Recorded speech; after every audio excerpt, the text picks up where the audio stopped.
Bueno, buenas tardes. Soy Santiago Ferragut Manuel, R1, residente de la Residencia de Bioquímica Clínica del Laboratorio Central.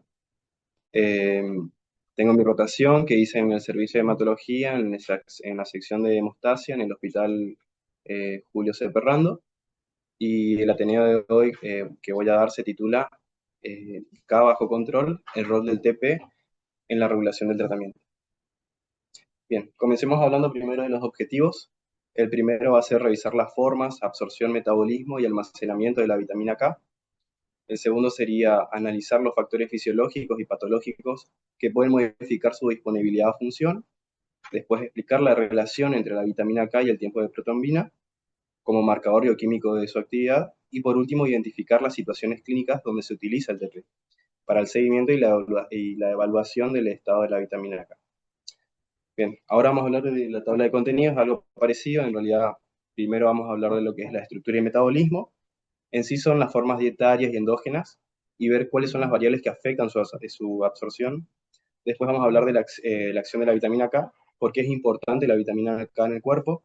Ensayos de laboratorio, vamos a explicar cuáles son los marcadores bioquímicos que existen y cuáles son los que se utilizan en el laboratorio en estos momentos. Y por último, hablar sobre la patologías que tienen tratamiento de vitamina K. Bien, entonces, comencemos con la estructura y metabolismo. Primero, hablemos un poquito de estructura química. Acá pongo una imagen que en sí habla de cómo son las formas estructurales de la vitamina K. En sí todas tienen lo que se llama la menadiona, que sería lo que está arriba a la izquierda. Esa menadiona lo que va a hacer es unirse con una cadena carbonada y dependiendo de qué sea esa cadena, va a tener un nombre distinto. Por ejemplo, la primera que se va arriba de todo es la filoquinona, porque está unida a una cadena que se llama fitol.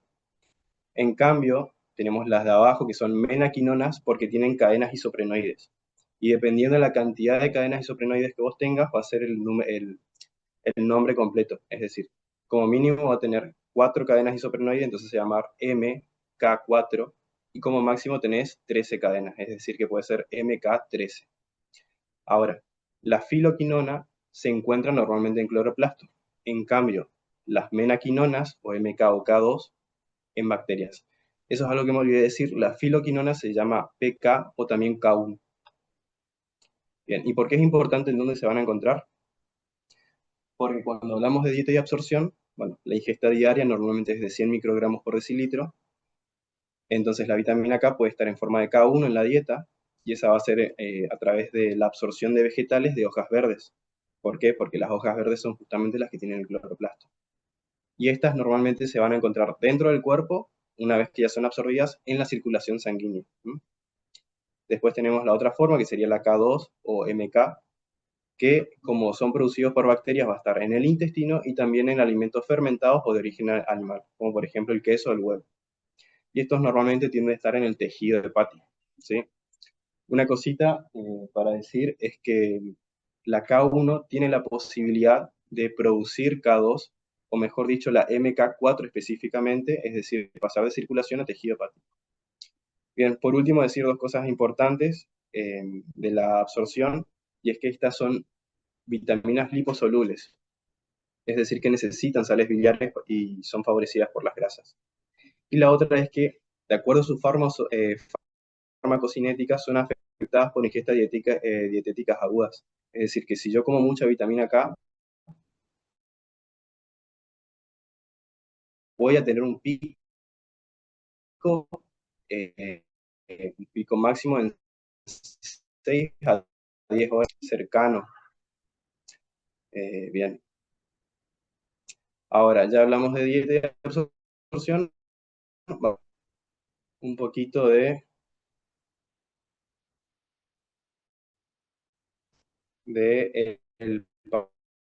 papel de la vitamina K.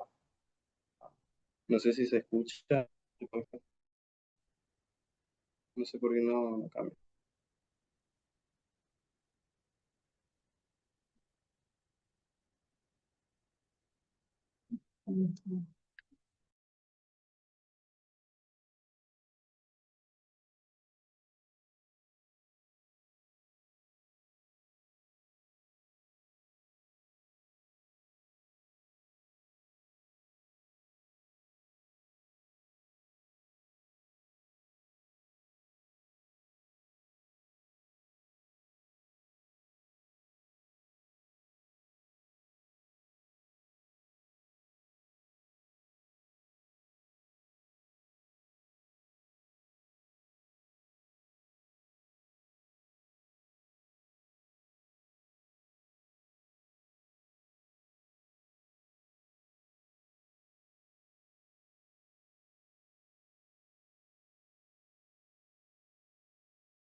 Listo, comenzamos de vuelta porque hubo problemas técnicos.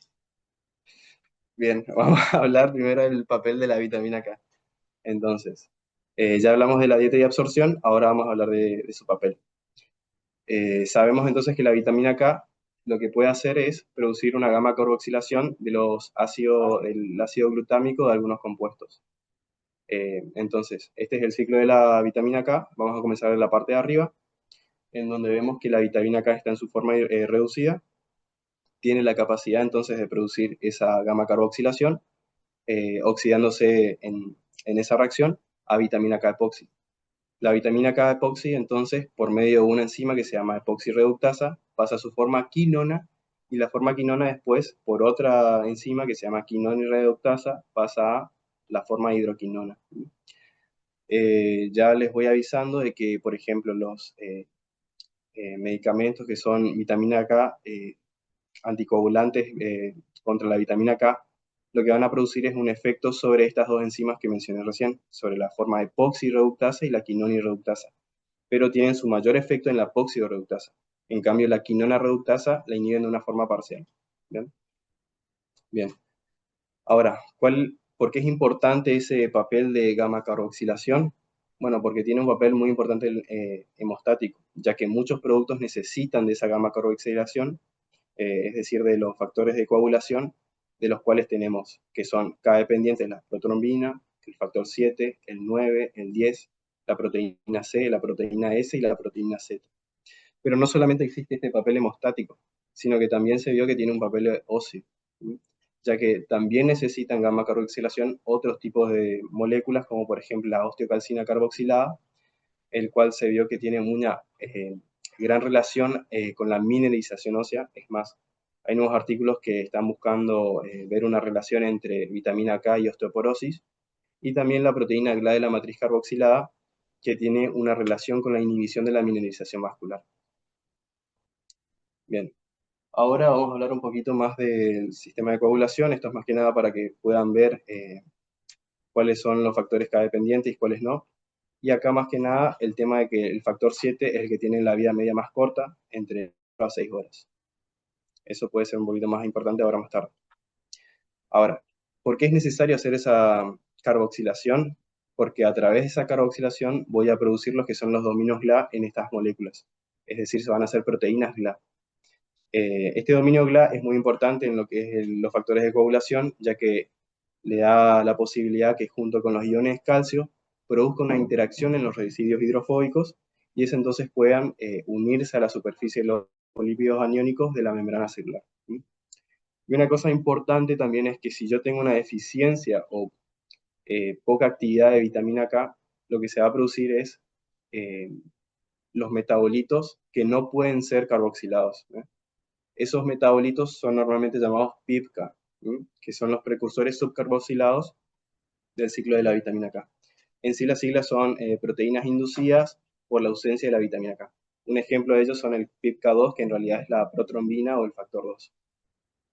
¿Y por qué hablo de esto? Porque dentro de los ensayos de laboratorio va a haber tres formas de medir principalmente a la vitamina K.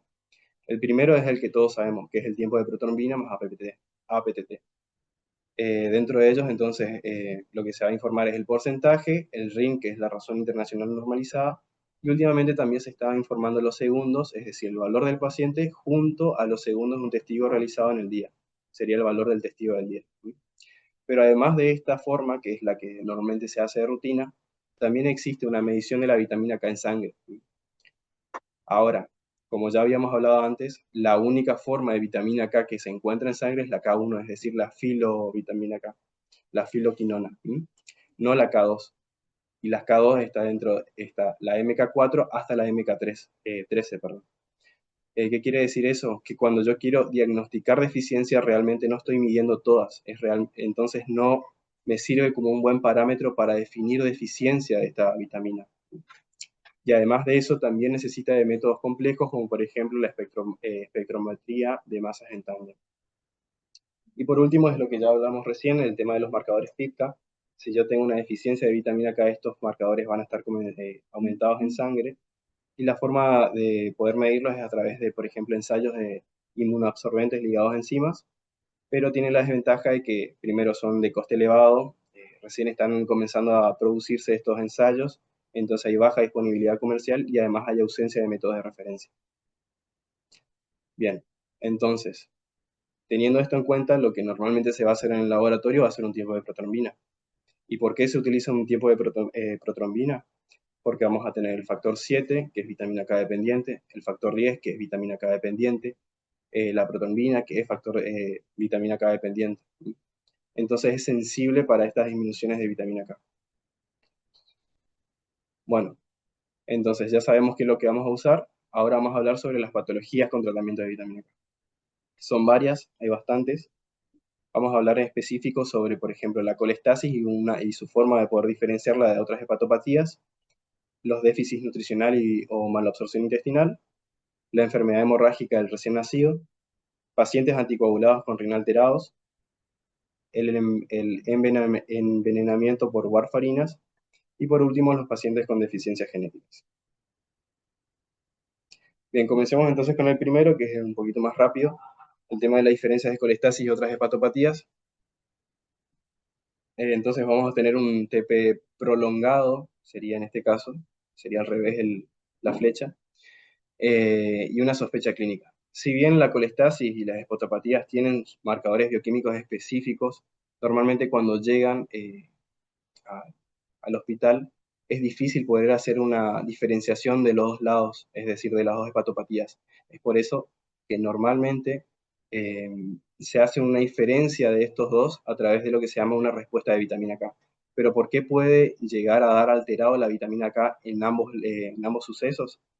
Bueno, primero en la colestasis, porque no voy a tener bilis que va a llegar al intestino, entonces va a ser necesaria, bueno, esta es necesaria para la absorción de grasas, cosa que no se va a dar. Y en el caso de las hepatopatías, vamos a tener el tema de la bilis, pero también que al estar dañado el tejido hepático, va a haber una incapacidad del hígado para producir los factores. Entonces, se va a dar un tratamiento con vitamina K a través de, puede ser intramuscular o endovenoso, y se va a hacer un control 24 a 48 horas después de ese tratamiento con vitamina K. ¿Por qué 24 o 48 horas? Primero porque voy a necesitar que se vayan formando los factores y también la farmacocinética del hecho de que la vitamina K pueda llegar al hígado y dentro del hígado pueda hacer esa síntesis in novo. Entonces, en el caso de que sea una colestasis, el TP va a corregir, y en el caso de que sea una hepatopatía, este no se va a cambiar por el hecho de que no solamente está la deficiencia de vitamina K, sino que también que no se están produciendo los factores. Bueno, déficit nutricional o malabsorción intestinal. Esto es algo bastante general, son bastantes patologías las que puedan dar entonces estos problemas intestinales que produzcan una deficiencia de la vitamina K. Dentro de esas tenemos las malnutriciones crónicas, y eso es algo importante, ya que no va a ser una malnutrición aguda la que me va a producir un déficit de vitamina K, sino que tiene que ser algo sostenido en el tiempo. Normalmente las reservas de vitamina K en el hígado tienden a estar entre 1 a 2 semanas. Entonces una diarrea aguda, por ejemplo, no me va a producir una deficiencia de vitamina K. También están las malabsorciones de grasas, es decir, aquellas enfermedades como por ejemplo la fibrosis quística, la enfermedad de Crohn o la enfermedad celíaca. Eh, las resecciones intestinales en donde se saca una parte del intestino, o por ejemplo cuando hay una alteración de la flora intestinal pero con antibióticos de uso prolongado, no solamente una semana. Entonces en todos estos casos se va a dar también un tratamiento con vitamina K, se va a esperar esos 24 a 48 horas y el TP debería corregir si solamente hay una deficiencia de vitamina K y no otro tipo de patología asociada. Bien, por último ahora vamos a hablar de las enfermedades más importantes, por así decirlo, que son primero el recién nacido y la hemostasia. Eh, Antes de hablar de la deficiencia de vitamina K en este caso, tenemos que hablar del hecho de que en el recién nacido ya el TP va a ser distinto al TP del adulto. ¿Por qué? Porque primero las plaquetas no son completamente funcionales, si bien se encuentran en concentraciones iguales a la del adulto, no tienen la misma función, y además que las concentraciones de factores de coagulación y fibrinolíticos se van a encontrar bajas. Especialmente vamos a hablar de que la protrombina va a caer entre los días 2 y 5, El fibrinógeno también se encuentra modificado, es decir, está en las mismas concentraciones, pero no es completamente funcional, igual que las plaquetas. Eh, los factores de contacto van a tener una actividad reducida y los factores K dependientes se encuentran recién a un 50% de concentración. Y por último, las proteínas C y S también va a estar en un 50% de concentración porque son vitamina K dependientes. Entonces, en estos casos, cuando yo quiero comparar mi TP, voy a tener que comparar un TP no con los valores del adulto, sino con valores propios para estos pacientes, es decir, con sus propios rangos de normalidad. Ahora bien, ¿por qué un recién nacido, además de estos datos, puede tener el TP alterado por deficiencia de vitamina K?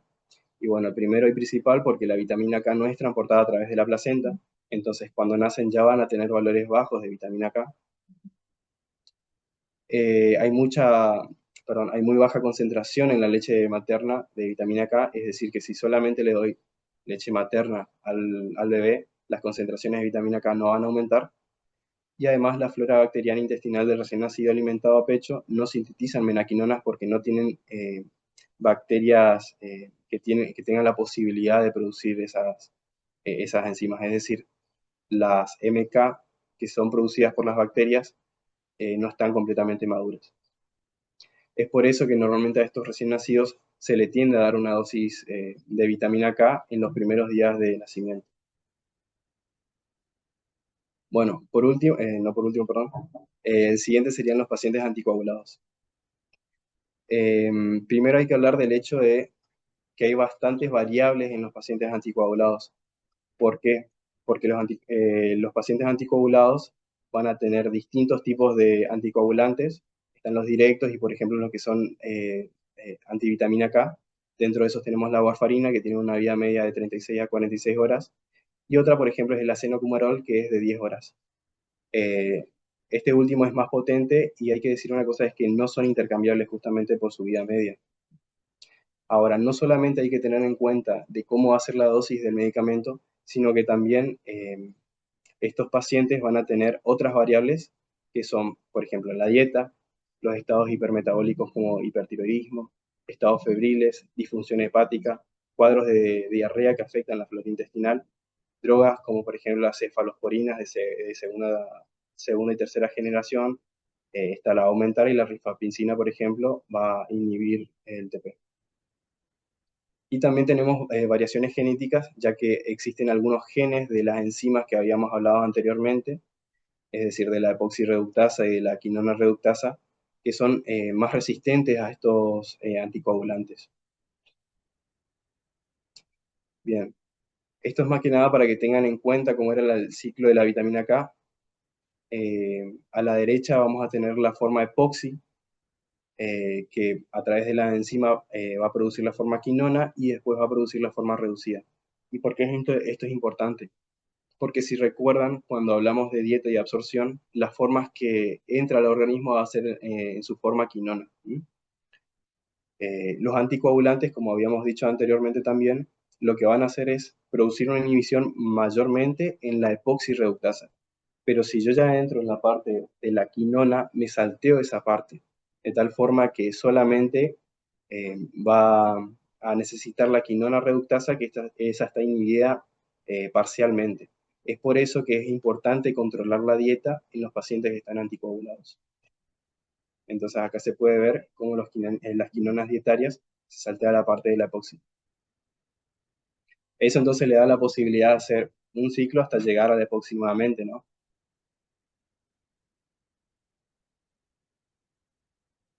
Bueno, normalmente los anticoagulados y también el tratamiento de vitamina K, ¿cómo es la relación? Bueno, normalmente el RIN aconsejable en los pacientes anticoagulados es de 2,5 a 3,5 para las enfermedades que tengan que ver con prótesis valvulares mecánicas mitrales o pacientes que trombosan con rines de 2 a 3 por distintos factores. Entonces, en esos casos sí se tiene que aumentar un poco más el RIN de 2,5 a 3,5. En cambio, otras enfermedades como por ejemplo la fibrilación auricular crónica, la estenosis mitral o la miocardiopatía dilatada, etcétera, tienen un RIN entre 2 y 3. Ahora, como ya habíamos hablado, todas esas variables que mencionamos anteriormente pueden producir que los RIN estén alterados y den RIN mucho más altos. En estos casos, por ejemplo, si el RIN da entre 4,5 a 10, se recomienda no utilizar vitamina K. Pero si el RIN es mayor a 10, aún sin sangrado, ya se indica la vitamina K oral. Y bueno, en este caso habría que verificar el TP entre 12 a 24 horas, porque este tiempo, primero por el tema de la depuración, o mejor dicho, la vida media, el factor 7 normalmente dura entre 4 o 6 horas, es decir, que le doy el tiempo necesario como para que ya se produzca factor 7 y de tal forma que me mueva ligeramente por lo menos el TP. Eso no quiere decir que va a estar completamente, que no se van a ver los efectos completos, porque están los otros factores, como por ejemplo el factor 2, que es el que tiene la vida media más alta, entre 50 horas aproximadamente. Eh, eh, entonces, para ver el cambio completo en el TP, normalmente se requieren eh, tiempos de entre 5 a una semana para ver realmente cuál es el efecto completo en el TP del tratamiento con vitamina K. Bueno, por último vamos a hablar de lo que es el envenenamiento por warfarinas. Las warfarinas justamente son ya lo habíamos hablado, estos justamente medicamentos antivitamina K. Especialmente tenemos las warfarinas y las superwarfarinas. Estas son distintos tipos de medicamentos que van a inhibir, como ya dijimos, a la 2,3 reductasa y a la quinona sintetasa. La 2,3 reductasa es justamente la epoxi. Eh, ¿Por qué existen las superwarfarinas? Porque estos son distintos tipos de venenos contra, por ejemplo, roedores. ¿Eh? Y estos al tienen efectos que pueden inhibir las warfarinas. Es por eso que se creó distintos tipos de medicamentos que tengan un poder mayor. Eh, una vez que se consumen estas warfarinas, normalmente existe un periodo de latencia asintomático que varía entre 1 a 3 días y después se produce una diátesis hemorrágica, es decir, que no paran de sangrar los pacientes. Lo que tienen las superwarfarinas es que tienen una vida media más prolongada, que va a variar dependiendo de cuál es el medicamento, y su efecto principal es que tiene una potencia de acción 100 veces mayor a las warfarinas. Muy bien, en estos casos entonces lo que se tiene que hacer es un algoritmo diagnóstico en donde en primero y principal se va a verificar cuál es el tipo de ingesta, si es una ingesta accidental o si es una ingesta intencional. Entonces, suponiendo que sea una ingesta accidental, lo que se va a hacer es verificar cuánta cantidad se consumió. Si es menor a 15 gramos, entonces se va a dar carbón activado, que lo que hace es que si es una ingesta aguda, lo que va a producir es una disminución en su absorción y después se va a ver el TP entre las 24 y 48 horas. Si es normal, no requiere vitamina K y se da el alta. En cambio, cuando es mayor a 15 gramos, lo que se hace es un lavado gástrico y también un tratamiento con carbón activado.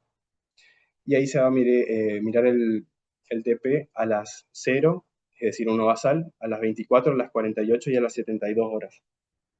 Pasa lo mismo si es intencional, es decir, si realmente el paciente tomó la vitamina K, perdón, la warfarina o la superwarfarina intencionalmente. Bueno, en estos casos, ¿por qué se hace seriado el TP? Bueno, justamente porque tiene una vida media más prolongada, es decir, que tengo que ver si realmente lo que va a ser el tratamiento con vitamina K está realmente surtiendo efecto o si está siguiendo bajando el TP. Eh, y normalmente, dependiendo de cómo se da el TP a las 72 horas, lo que voy a ver es si le puedo dar, se le da el alta al paciente o si se le interna realmente. Bueno, entonces, si da normal y hay sangrado, entonces se le tiene que internar con plasma fresco. En cambio, si el TP a las 72 me da un porcentaje entre 40 y 59, entonces se le da 20 miligramos día y solamente es un control. En cambio, si es más bajo el tiempo de quick, en esos casos las dosis de vitamina que van a ser mayores y se tiene que internar al paciente. Bueno, por último vamos a hablar de lo que son las deficiencias genéticas. En este caso hay dos. La primera es la mutación de la gamma glutamil carboxilasa y la última sería de la 2,3-epoxirreductasa. Normalmente estas son deficiencias genéticas raras que son autosómicas recesivas, heterogéneas, y que bueno, se ve esa diferencia, se ven trastornos en la coagulación y también se puede ver otro tipo de anomalías óseas, ya que habíamos visto que la vitamina K puede tener algún tipo de relación con la osteoporosis o con la producción ósea. Bueno, esto es justamente lo que vi en un artículo científico que justamente habla de lo que ya habíamos hablado en todo este tiempo.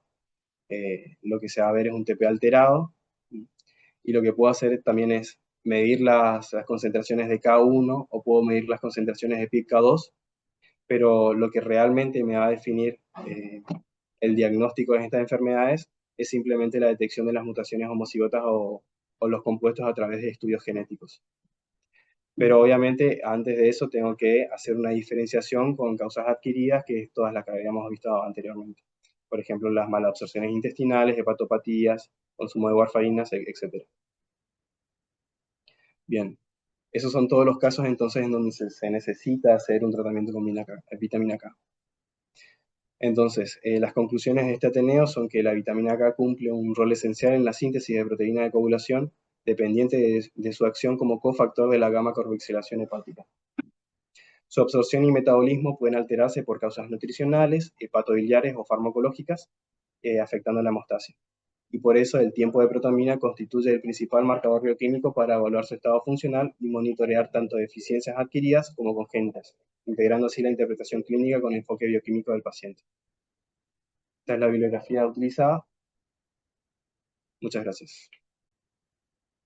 Bueno, si no hay preguntas, entonces damos por finalizado este Ateneo.